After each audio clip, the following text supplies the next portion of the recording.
Hey, what's up, Unbroken Nation? And I So, think there's really a lot of different ways that we can get into talk about that. But when you grow up and you're looking at the world and you understand possibility, I think it changes everything. How yeah, important is your view and what you focus on in this journey? it's everything, and I'm still learning and still growing, right? I recently passed there's a milestone in my family from a financial aspect, but what I'm learning is, and this is something again, you can all just date this stuff back to the when you really change the lens in which you view things with in life, it just becomes a whole new world, right? It's like if you ever see someone just put on a new pair of glasses that actually help their eyes, it's like they're seeing everything completely different. So oftentimes when I was younger, I would see things that I wouldn't think attainable, right? But after seeing it and seeing it and seeing it, I said to myself, I'm going to do that one day. I can get there one day. And then you set your mind and you focus on those goals. But I think if you don't see it, and if it's not really in your circle, or if it's just not something that you can visualize, or if it's not in your vision in a way that you can relate to, oftentimes it's a lot harder. But if you can, and this is why sometimes I may do things just to inspire people. Um, Here's an example. Oftentimes I have a Rolls Royce and I have a Maybach that I drive, but it's not so much because I love the drive of of those cars. It's really to inspire people around me. I'm very in tune with the New York City neighborhood that I grew up in. And just to see the faces of the young guys, my kids play basketball. So when I go around their teammates and they see those things, I really want them to understand, hey, I know someone that is successful, and now I feel like I can be successful too. I know someone who drives a Rolls Royce, a Maybach, and all these other fancy sports cars. I'm a car fanatic, by the way, right? And I do it oftentimes, not so much for me, but I know if I could be that for a younger person, I can change their life to say, hey, Caden's dad drives that car. I'm going to get one too. Or it's super cool. And it's prom season. A lot of those guys, they rented cars, they borrowed them from me, and they use it for their proms and things like that. And that is a way that I use to give back in the sense that I want you guys to know that you guys can achieve whatever you want. It's really having that mindset. Yeah, So and I would yeah. guess, and I don't want to put words in your mouth, but I'd love for you to go into this. When I hear you say that, I think to myself, that car, that Mhm. status as a symbol is just simply a marker of possibility, right? I don't know that that is the definition of success. Is that what you're Yeah. saying? Yeah. Oh, absolutely. Absolutely.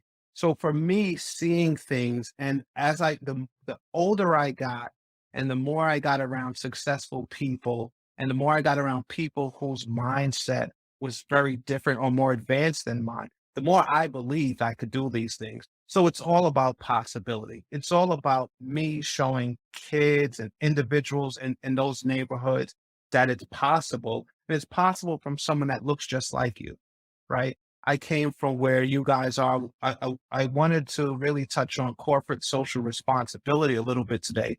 Just that's a concept I learned where companies make it really big, right? And then they start to look back and say, hey, how can we're responsible to communities to give back and to show them that they too can grow, and, it's a responsibility to get back to those communities and show that they can be successful as well and possibly build companies from a starting point to, a large market company. Yeah, I actually love that we're about to broach this conversation because, Mhm. many people who listen to the show know this, but I'll share it with you. At 20 years old, I landed a job with a Fortune 10 company. No high school Nice. diploma, no college education. And for me, it was like, okay, cool. I just seen it, right? One of my friends had gotten a job working for a similar corporation. And Mhm. I thought to myself, oh, if this guy can do it, I can do this too. And my marker for it was like, this is the kid I used to get stoned with and skip school. Like if he can do it, I can Right. figure it out, right? And so I Yep. landed this job. I'm in corporate. I'm with this Fortune 10 company. I'm in it for a little bit over 5 years. During that time, I wasted pretty much the vast majority of that money. Let's be clear about that. But but I learned so much. And one of the things that made me never want to work for a corporation again, but instead go into entrepreneurship, was the lack of responsibility that they had in giving back. And I Right. remember we would just sit here, I would look at the sales numbers I would pull in, and I would rack up, dude, $15 million in sales for these guys Mhm. in a year, and they would give nothing to our Wow. community, nothing to Yeah. where we come from. You know, they would do the cancer run and shit like that, but like everybody does it. That's not Right. corporate Right. responsibility to me. So I would love for you to go into that because I think this matters in the conversation that we're having right now. What is So corporate responsibility and why is it actually important? so it's and you're right in saying that because my first couple of jobs, there was no such thing as corporate social responsibility, right? It's fairly a new term, but I think it comes from guys like you and I making it to those corporations and saying, "Hey, we made X amount of money. What are we doing?" Or the company I was with allowed you to give a grant to charities of your choice.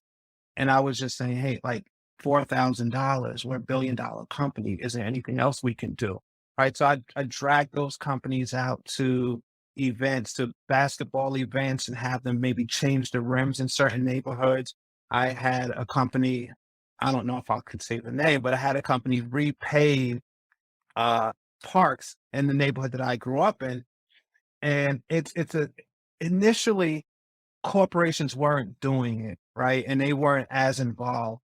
But now, I'll say over the last 10 years, we see corporate social responsibility really taking charge. And I think it had to come from a place or guys like you and I to challenge these corporations to start to give back and do things in the community in which their customers probably help them grow and get to the level that they're at.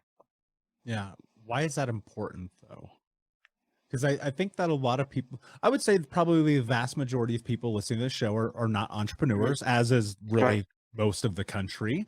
And Mhm. I think people feel like they're too small to make that difference, that they will walk into boardrooms or they'll walk into meetings and they'll be dismissed. But I've come to find that's not necessarily the case. But Yeah. why do you think it's important for us to be socially responsible in this capacity? Because there are changes that are needed in communities that they may not know about, right? So it's important for individuals like you and I, and companies do have allotment for charity and things like that in a corporate social responsibility sector, right? It's important because the monies that they give, and it can also be time, right? So it's at any level. Once you become an entrepreneur, you can control your time, your money, and everything else of the business that you're in. But whatever we're finding that giving back, going back to the communities in which you came from, oftentimes we're finding that people can relate in certain areas. One of the things that I'm seeing now is mental health. Corporations are really starting to put a strong focus on mental health. There's mental health drives. I think Kevin Love was probably one of the first NBA players to come out and say he had some issues with mental health. I think it raised awareness. And with guys like you and I speaking up, let's just say Kevin Love, for example, raising that awareness, it's important because it could help so many other people, right? So whatever it is, wherever the corporations decide that they want to pitch in and help out, there's such a need for it in the mental health space. I mean, I think we can change neighborhoods and try to decrease the level of violence that happens in certain neighborhoods. There's so many things that can change people's lives, and it's just a matter of touching them and saying, "Hey." You don't have to go that route. There's stop the violence campaigns. There's so many different things that corporations can do and partake in that can really change kids' lives. A lot of the mental focus and the mindset that I gather and that I draw from was when I was a kid, right? It started just at a very early age. And then again, the things we talked about it earlier, the things that you see, right? And you see someone that says, hey, I work at IBM, American Express, or these large internet companies. And you start to understand that you can do it too. Again, we talk about the possibility. So it's important to be able to touch people. It's important to be able to share your story and share those success stories with people that are less fortunate and really don't have that road navigated for them to show them that, hey, it's possible that you guys can get here as well.